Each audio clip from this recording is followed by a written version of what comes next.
Do you remember your sex education? Was it helpful to you? Was it filled with scientific information rather than real, practical advice?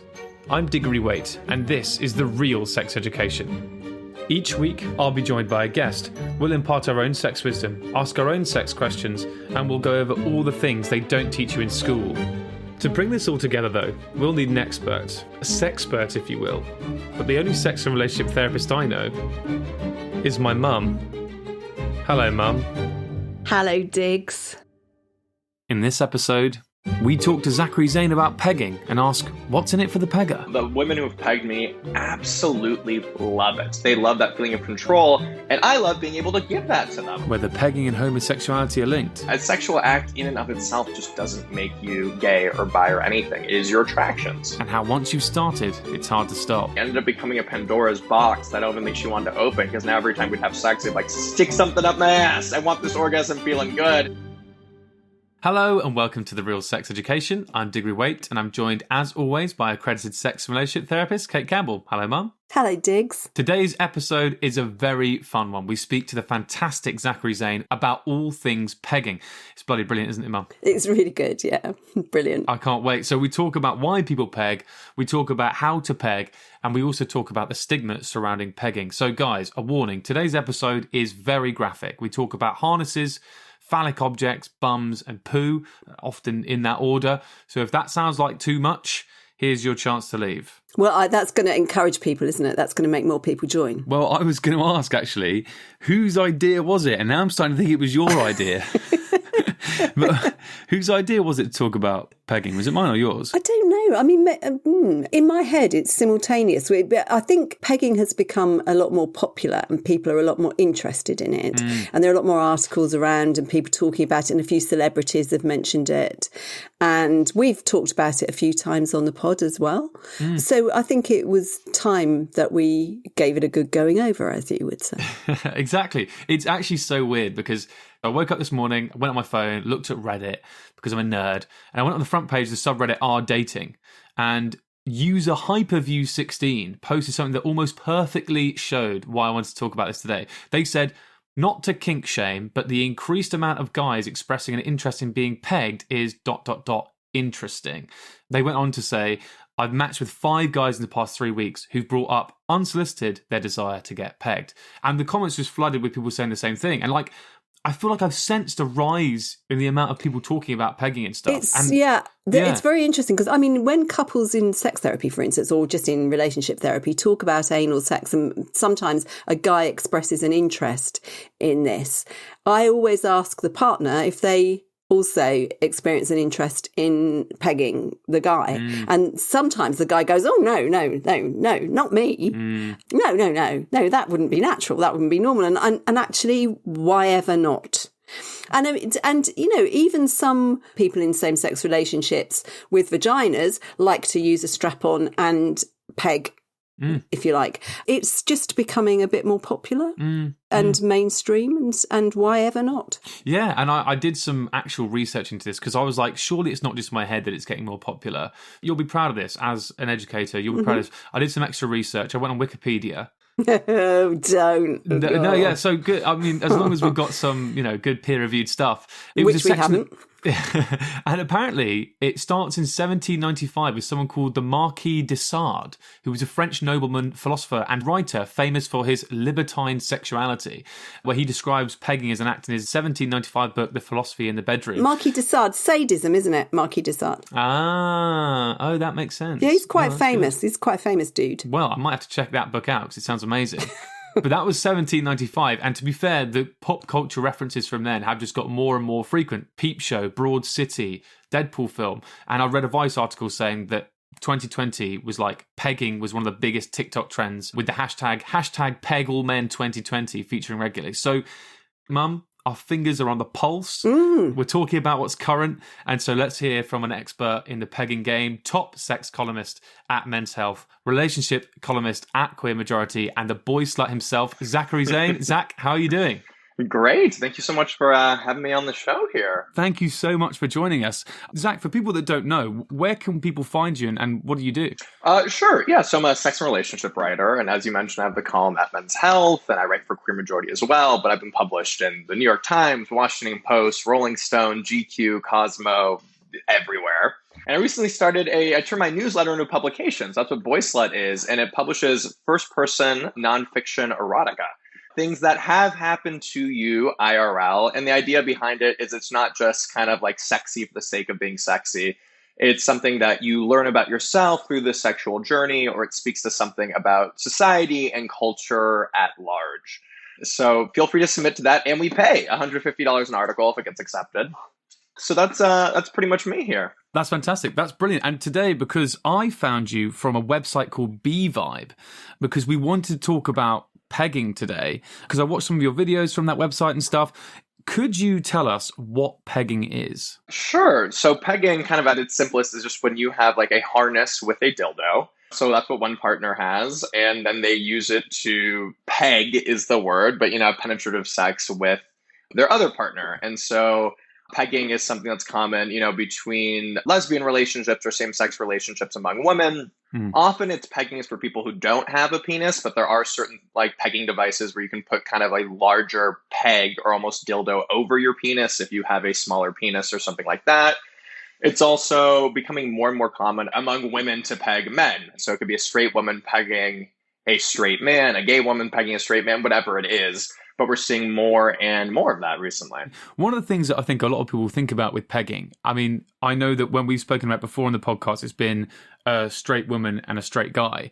And people always say, what's in it for the pegger? When it's a straight woman and a straight guy, like there's nothing, at least when you first think about it, that is in it for the woman, so to speak. So what is in it for the person who's doing the pegging? Yeah, I mean, there's so much. It can often be like an element of dominance, an element of control. As a woman, you're used to often being more submissive during sex. Not always, but that definitely can be something that happens. You're also used to having something inside of you all the time. So it can feel more powerful and more controlling to be the more dominant person, to finally be putting your quote unquote dick or penis inside of someone else.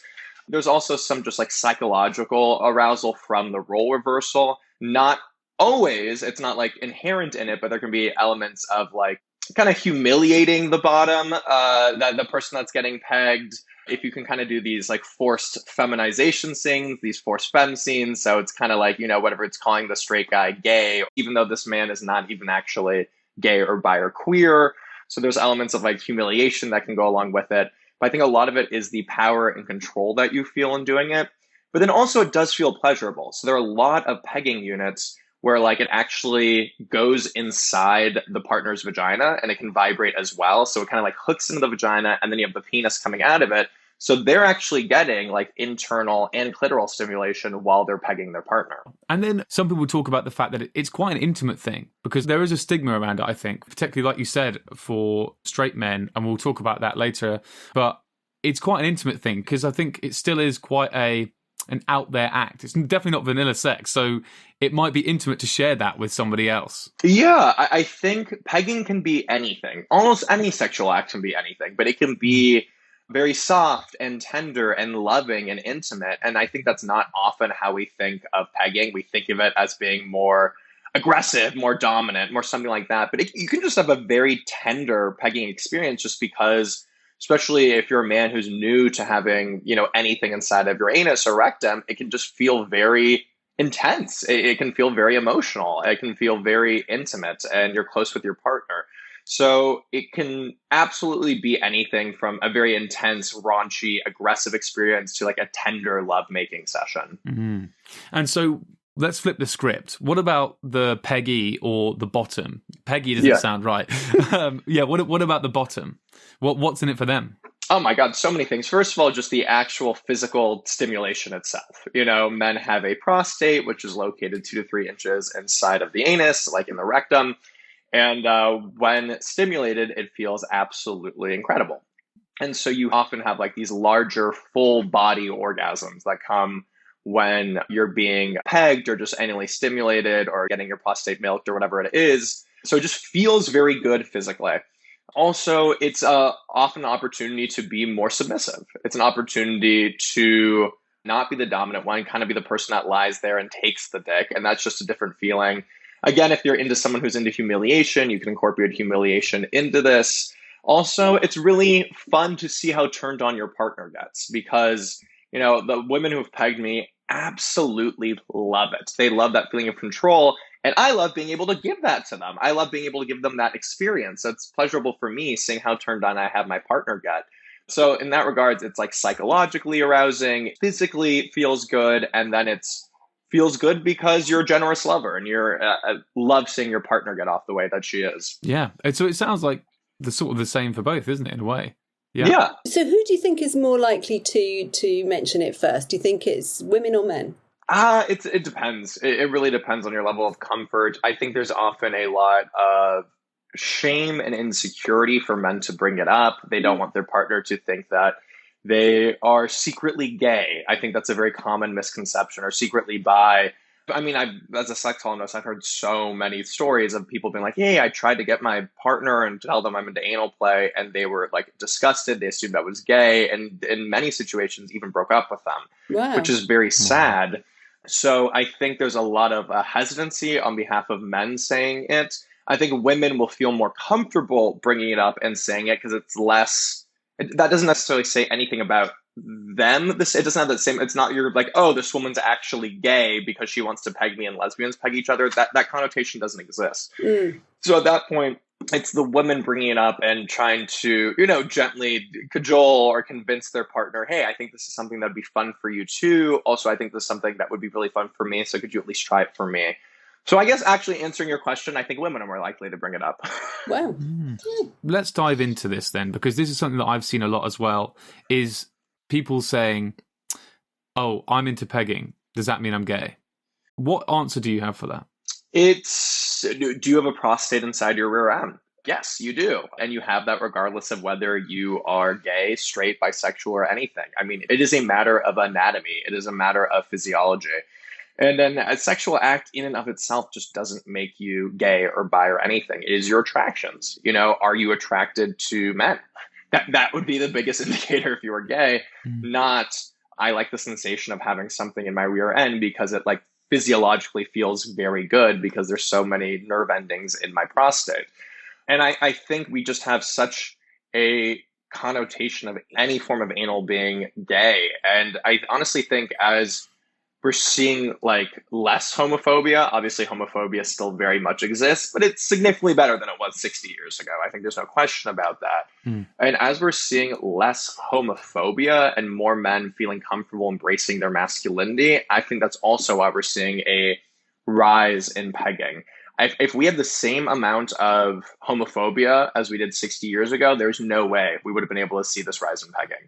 So you mentioned the rise of pegging there. Like, how did you get into pegging? Sure. So I was bi, well, I still am bi, but I just come out as bi. But like I tried bottoming once for a guy and just really did not like it, kind of because I did everything wrong. Like I was clenching, I was in pain, I hadn't douched, so I was convinced I was shitting on his dick, even though I wasn't. And like, if you think you're shitting on someone's dick, it's not going to be a fun time. And it was just very painful, not enjoyable. I had like a fissure the next day. I didn't use enough lube and it was like wiping my asshole, it was bloody. I'm like, yeah, no part of this is enjoyable for me. Yeah. I started dating this woman and she was really into anal play on men. And she did it in a way that was actually very kinky. Like the way she would do pegging on men with straight men and calling them like faggot. And that's what it was, a humiliation faggot thing. And I'm like, if you peg me and call me a faggot, I'm going to laugh because I am a faggot. Like I literally do, like I fucking fuck men and suck dick all day long. Like you're not, like that's not a insult to me. So we had to kind of switch up how she was going to do it because so much of her pleasure from it was the humiliation. But I told her I didn't want to do it. And she's like, Zach, you're bi. Like, come on. Like this is half of the reason why I'm dating you. You should be into this. And with her, she was the one who got me kind of into it because I tried to like finger myself in the bathroom and she's like, you're doing this wrong. So then she started like fingering me and then using toys, and kind of through her, and considering she was an experienced pro, I absolutely loved it. We kind of started pegging through that. And it was so funny. It ended up becoming a Pandora's box that I don't even think she wanted to open because now every time we'd have sex, they'd like stick something up my ass. I want this orgasm feeling good. And she was like, fuck, like I'm trying to get fucked here without you, without this work here. I'm like, this is on you. You're the one who pushed this, and now you have to deal with the consequences. So that was kind of how I kind of got into pegging through that. And since then, I don't know, maybe been pegged not a ton of times, by 8 or 10 different women, repeated times for some of them, sometimes one times thing. I think in the past 2 weeks, I've gotten pegged twice, actually, at various sex parties. This is exactly why we got you on the podcast. You're the perfect person to talk to about this. Oh my God. I was bad, though. I took this huge, like comically large peg that was like 10 inch and thick, and I was drunk, and it felt amazing until afterwards I was like, I'm going to hate myself tomorrow. So that said, don't be me. Do as I say, not as I do. Make sure to use a ton of lube and go slow and all of that stuff that comes with any anal pleasure. But, obviously I should not be doing this. But also just a way of just being like, hey, if it does happen, not the end of the world. You'll live and be fine. But, do the correct things. Don't take a 10-inch dick if you haven't bottomed in a week, which is what I did, and that was dumb. But don't regret it. It was an amazing sexual experience. Came extremely hard. So I'm a happy camper. But be smarter than me. I'll say that. So yeah, my next question was tips on doing it safely. So we've covered a few there. Like obviously lube, don't go too big, things like that. But like, if you're the person who's pegging, keep checking in. Any other tips? So I mean, it's the same tips you would do for any form of anal pleasure. Yeah. So it's the thing, if you've never really bottomed before, I wouldn't recommend taking a 6-inch dick to start. I'd start with smaller toys. I'd start with your fingers. I'd have them start with your fingers. Before that, have them rim you. Make sure to be very aroused by the time you are getting pegged. And that's with all anal penetration whatsoever. It's very difficult to relax and feel pleasure if you're not aroused. So I always be like, make sure you are hard, make sure you're stroking yourself off first for 5 minutes, you feel great, aroused, then you can go ahead and get pegged. If you start it before kind of the arousal sinks in, it's going to be very painful. Do not clench, make sure to breathe. If anything hurts, stop, wait, go again, apply more lube. For anal play, I always recommend silicone lube and oils. However, for pegging, that's kind of difficult because most pegs are made from like a high-grade silicone material. And if you use silicone lube on a silicone material, it's going to erode the actual material. So you can't use a silicone lube on silicone materials or silicone pegs.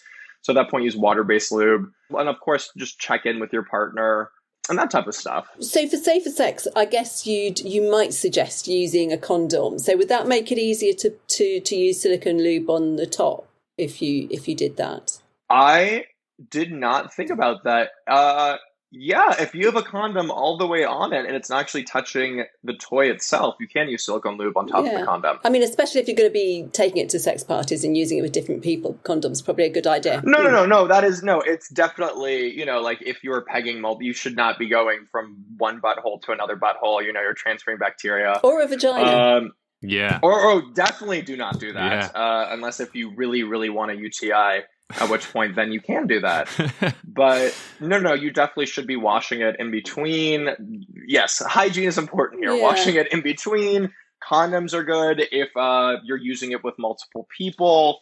Even if you're not using it with multiple people, it's not a bad idea here. It might make it slip in easier, I don't know. But some people suggest if it's your first time going on top and controlling the depth and that sort of thing, which might make it easier for some people, especially if they're nervous about their first time. I mean, in fact, I'm thinking that if you were the guy suggesting it to your partner, to a female partner, they might be quite nervous about it, might need quite a lot of sort of preparation and reassurance and help the first time and be quite worried about hurting the guy as well. Yeah. I mean, and that's what it always comes down to, proper communication. Yeah, absolutely. And the difference between pegging and when you're getting fucked by someone who has a penis attached to them, if you slip out while you're topping, you know that because it is your penis, it is connected to your body, you feel sensations. You do not know that when you are pegging. You don't know exactly how deep you are. You don't feel that like, oh, I felt that pop in your bat hole open up. So it requires even more communication when you're pegging versus just regular like anal sex, just because you can't feel the penis. You know what I mean? It's not yours. So that's usually an indicator if things are too dry. You can know it's too dry because you feel it on your dick and there's not enough lube. You don't know that when pegging. So because of that, there are some like additional challenges that go along with it. So even more communication is necessary for that. And being the bottom, you need to be vocal. Yeah. You know, like, yes, the top should be checking in, but if you don't feel comfortable being like more lube or slow down or like, you know, often I just like, while entering, I hold the base of the dick, right? So then you control exactly how much is going inside of you. Yeah. And that way you can stop there, do that. Of course, the penetrating partner, the top, they should communicate, but like, you're a grown ass man about to be pegged. You need to be vocal here. Makes sense. Earlier, I read, right, apparently there's two parts of the anus as well. There's like the outer bit and there's like the bit that's further in. And the outer bit, you can relax that with your mind. Like, that's just about relaxing. But the body bit, that is all about you clenching and stuff, and that is way harder to relax. But apparently, if you relax your throat, for some reason, that helps relax that second bit. If you open your gullet, apparently they're connected. But that makes sense, actually. Just doing it this second. That's exactly right. So I was like, I was listening to it, and I was like, and I tried it, and I was like, I feel like that worked. Yeah. Which is really weird. Because when you're tightening up your throat, and that's the thing, you tighten your throat. Yeah. So if you're nervous and you're like breathing and you tighten your throat, that's not going to help. Yeah. So that is also maybe a little cheeky tip. Yeah, it's a good tip. I've never heard or read that, and I think, I mean, what it is, it's just I think a various way to relax, right? So it's like, if you focus there, helps relax your anus, like, so that works too. Whatever helps you relax, do it. Yeah. We've talked about like whether pegging, you know, makes you gay or whatever. But that aside, do you think that there's just a negative stigma around pegging anyway? Oh, absolutely. I wish pegging wasn't considered taboo or kinky. But the fact that it still is shows that there's still some stigma around it, because, you know, even just how we define taboo is like anything outside the mainstream norm, anything that's different. And I'm just like, well, this is some of the ways that, you know, some people can only have penetrative sex. You know what I mean? It should not be considered kinky or taboo. I don't think it necessarily should be, but it still is. And of course, if it was not considered kinky or taboo, we would not be here. There would be no point for education, not be dispelling stereotypes or saying you're not gay or your partner's not that, whatever it is. But has it gotten better? Oh, absolutely. But no, we still have a long way to go. And how do you think we tackle the stigma? I mean, education obviously is like the main big one. Obviously, if like sex education taught things besides where are the fallopian tubes and like an anatomy lesson, I still don't even know where those are. And that's the only thing I learned in sexual health. So I think, you know, if we have a focus on pleasure as well, as opposed to just STI prevention or pregnancy prevention, I think that'd be crucial. Also, just talking about it more. I think that's what it is. Because even when you read stuff online, it's helpful. It is very helpful and huge. But talking to someone about it in person and being like, oh, this other person's going through the same thing that I am is good. So feeling more comfortable just to be vocal and expressing your desires. And the more people express their desires and their interest in doing this, the more we realize, oh, this is actually a very common desire. Because I think that's the one thing I've learned being a sex educator, being a sex columnist, is just like, you are not special or unique in your sexual desires at all. No matter how kinky you are, no matter if you are asexual or demisexual or phrasexual or whatever it is, there are literally millions of people like you. And so much of this fear comes from feeling that you are alone, you are different, you are deviant, you are perverted.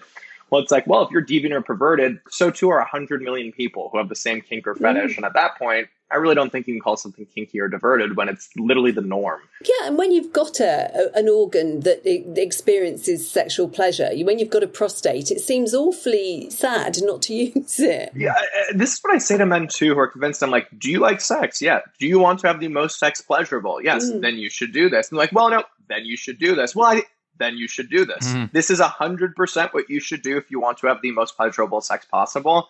And you may have reservations, whatever it is, but if your goal is to do that, then you're missing out on an incredible opportunity. It's interesting as well when you talk about a whole body orgasm, because it's not something I suppose women tend to particularly think about because they have them anyway. So it's, you know, it's really interesting to imagine that it might well bring you a lot closer because you're having more of a similar experience. It is. Potentially simultaneously if you're both getting off at the same time. I mean, it actually sounds more reliably pleasurable for women than regular penis and vagina intercourse. And that speaks to kind of also one thing we didn't discuss is kind of the empathy that I think men have after getting pegged. Yeah. I think once a guy gets pegged, he's not going to be jackhammering a person without lube immediately, without foreplay. Because if that happened to him, he'd be in a lot of pain and realizing that this sucks. Yeah. So I think often the people who do get pegged tend to be better, more generous, more communicative, and just better lovers in general, because you have that sense of empathy. Also, you realize how it's at least for me and for many men too, it's a much more emotionally intense experience being filled as opposed to just sticking your dick into something. So realizing how a little bit more vulnerable and emotional you feel also gives the empathy for like not kicking out a one night stand, because I think it's unlikely that a man's going to get pegged the first time and be like, okay, peace, bye, thank you. Like, no, he's going to want to stay and cuddle a little bit because you realize it's a more intense experience. So I think it really offers, I think it makes you a better lover, but also kind of equals the playing field a little bit, which I think is so important and so necessary. Do you know what I wonder about as well? I wonder if it's not so much well, it is the act that puts a lot of men off. I mean, they might just be scared. But I wonder about the vulnerability as well. When you talk about the sense of intimacy, the sense of vulnerability, I think that's very scary. And it doesn't go with masculinity, does it? Being vulnerable or maybe being hurt, even if it doesn't go well, you know, all of that. And being too close. If you're going to increase intimacy, there are lots of people that find that very scary in itself.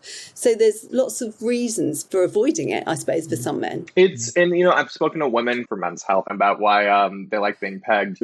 And it's a lot of them are just like, I love the vulnerability and intimacy of the man that comes from it in a way that it doesn't typically happen when they're penetrating me. So on top of the fear of being perceived as gay or submissive or that, also the fear of physical pain, the fear of potentially pooping and the embarrassment that comes with that.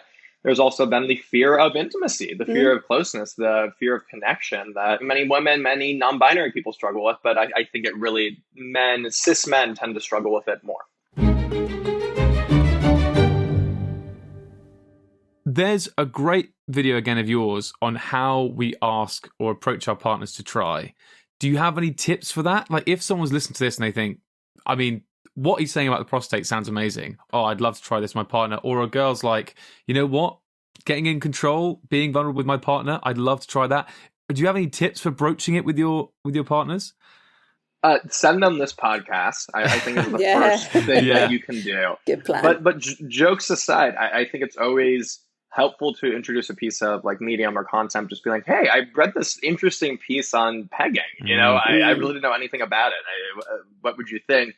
And that kind of is an indicator that clearly I have a desire without necessarily outright saying, I really want you to do this. And then from that, you know, your partner has the correct education. So you've dispelled these stereotypes. If she just said, I want to get pegged, her fear, let's say, might just be, oh, he's gay, he's gay. Okay, well, now you've read this article that says clearly he is not gay. This is why he wants to do this. Also, here are all the perks for you that you get out of it. So you're not just doing it for him, you're doing it for yourself. And this could actually strengthen your relationship and strengthen your connection and level of intimacy with one another.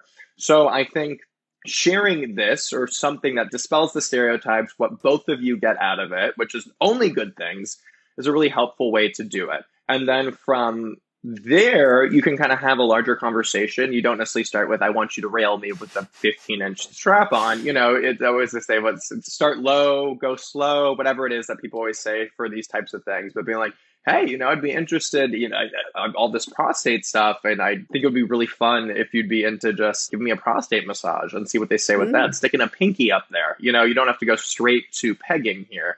And you should not go straight to pegging because that will be physically painful and you will not be ready and you'll likely shit and it will be very bad. So start with slight little anal stimulation and then slowly progress from there. But I think making sure that they have the knowledge and the information, the education, so that way they don't freak out about what this means for me or what it means about my partner, what it means for me. Zachary, thank you so much for coming on. It's been an absolute pleasure. It's been brilliant. Where can people find you? Sure. The best way, I mean, Instagram and Twitter is always solid. And I'm Zachary Zane _ the underscore's at the end. Some punk has Zachary Zane and it's very annoying. Yeah. Also, Boy Slut. If you literally just Google Boy Slut, it'll be the first 3 things that come up. You'll see the publication. Definitely read that. That's a lot of fun. Also, every week I write my column for Men's Health. So just Googling Zachary Zane is good and also ZacharyZane.com. But honestly, Instagram and Twitter are the best ways to stay in touch with me, see the type of work I'm doing, and definitely sign up for the newsletter publication and do that stuff. Bam. Thank you so much. Brilliant. Awesome. Talk soon. It's the mailbag. Send Cate your queries ep2podcast@hatch.com is the mailbag. Send Cate your queries. Podcast@hatch with 2 T's. Hello there, I have a query for Cate. I would like to know when the real sex education mailbag starts. The real sex education mailbag starts right now. Thank you. Thank you so much to Zach for such a great and comprehensive overview on pegging. I mean, it was so good. You can follow him on Instagram, Zachary Zane _ or go to zacharyzane.com. All of that will be in the show notes, along with a further reading and watching list, including instructional stuff on how-tos for pegging and a fantastic video from the wonderful women at Come Curious for if you want to hear from the perspective of the pegger. It's a great little story about going to Amsterdam just to peg someone, so check that out. Right, Mum. I know you're excited about this as much as I am. It's the return of our mailbag. It's the mailbag. Send Cate your queries. Each episode, we give listeners the chance to ask Cate, an accredited sex and relationships therapist, any sex or relationship questions they have. You can send in your questions to podcast@hatchet.com or DM us on Instagram @RealSexEdPod. And just say, and we will keep your anonymity safe. So, Mum, here's the first question back of Series 3, and it's a science, bit of philosophy. Ooh. It's perfect. It's from the Instagram, and someone called Zoe. They've asked, is post-nut clarity real? What? Have you... I thought this would be a good one to ask. So, have you heard of post-nut clarity? No. Right. So there is a phenomenon, an idea called post-nut clarity, which basically, and it's more centered around men, although it has been also attributed to women, where basically men, after they've ejaculated, they have a sense of clarity, clear thought, they can think rationally, they can think straight. So online, the discourse and the memes about it and stuff are basically things like, you know, if you want to make a big financial decision, masturbate first, then make the decision, etc. Because you think with a clearer head. However, there's also people that think, some men talk about the fact that they'll have sex with someone and immediately after they've had sex with them, they'll get this post-nut clarity and they'll go, oh dear, I don't know if I like this person at all. Have you heard of this? Is this real? Because this person obviously wants to know, is that a real thing? There's an awful lot of been written already about people changing opinions about their partner after sex. That's definitely a thing, because what you're motivated to do and what you're interested in before sex is, you know, sex. I mean, that's what you want. And when you've had it, obviously things change. So you might not be quite as interested in your partner after you've got what you want, basically. But whether it enables you to make a £1 million deal, I really don't know. Well, I mean, we talked about particularly masturbation. People use it to calm down. Yeah. People, you know, so people and use reset. it. So yes, so from that point of view. So maybe there could be something. But whether it's an empty ball sack, really, if you like, that does that, whether it's ejaculating that does that, or just that the hormone balance in the body is reset by an orgasm, that's a different thing. Because ejaculation and orgasm aren't actually the same thing. You can ejaculate without orgasming, and you can orgasm without ejaculating. Yes, so they quite often happen at the same. Most of the time, they happen at the same time, but they're not the same thing. So it would be interesting. That's something I obviously need to go away and do a bit of research on. So what do you think then? Just based on not doing any research on it, but off the top of your head, do you think that post-nut clarity is a real thing? It might be an individual thing. Let's say if people think they experience it, then who am I to argue? That's their truth. That's their reality. That's their clarity. Yeah. Fantastic. But I don't think it should be used to coerce somebody into having sex with you. You know, I'm going to lose this £3 million deal if you don't have sex with me. Yeah. I imagine that's just Wall Street. It's just a massive orgy. Yeah. Fantastic. Well, let's get some clarity on this next question, which is from our emails. This person would prefer to remain anonymous, and they write, my 16-year-old daughter wants to have her boyfriend to stay. I'm not comfortable with it. She's angry and upset with me. How do I explain my decision? So is this person her dad or her mum? Do you know? I don't know. Because it might make a bit of a difference because... well, let's answer for both. Well, okay. I think either way, whichever you are, a mum or a dad or a brother or a sister or an uncle or an aunt, how you personally feel is quite important. So I think being honest about not being comfortable with your children growing up is often what motivates this. It's not, oh, I'm worried about this child's sexual health, or I'm worried about them being taken advantage of. What you're worried about is that they're growing up and they're growing away from you, and that somebody else is coming and replacing you. And sex is a sign that that's happening. Because that's the thing, right? And I think that's what's underlying all this. Basically, you don't want your son or daughter having sex in your house. It is just like you say. They've grown up. It's just not the dynamic. Well, no, that's not true. Actually, I mean, I think in this case, because you don't want to imagine it's happening. Well, you don't want to imagine it's happening. Certainly that. Yeah. But if it's going to happen, well, this is the point I was going to make. Yeah, I'm not assuming that they're actually having, that they'd always be having sex. I mean, they might just be, playing Minecraft or something. They might not be. Yeah, I don't know. Might be playing all sorts of things. Come round mine and play Minecraft.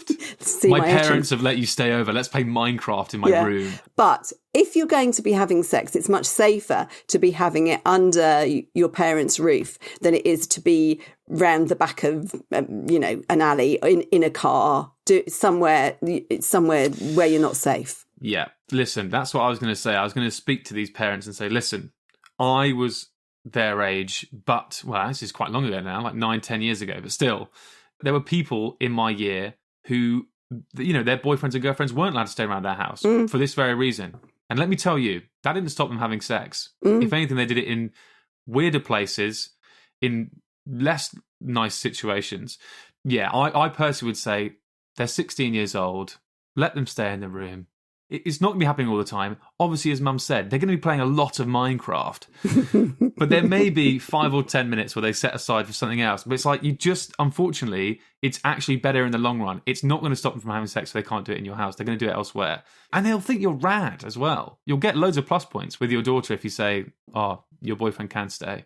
That's just my 10 cents. As a parent, you'll probably feel very differently. Well, it's about, I mean, I think it's true that it's helpful to be honest about how you're really feeling. And if you are a bit overwhelmed by the fact that your kids are growing up, if it's more that than the other stuff, then maybe it's fair to say to your child, oh, it's a stab to the heart that you're growing up and having sort of adult relationships. And then it's very easy to talk about things like contraception, safer sex, and just to be clear about that kind of thing. It's up to you to make sure that they're properly equipped. It's up to you as a parent to make sure they know about safer sex, that they know about contraception, that they are responsible. And also maybe to check out, do you want to be doing this? You're not being coerced into it, that sort of thing.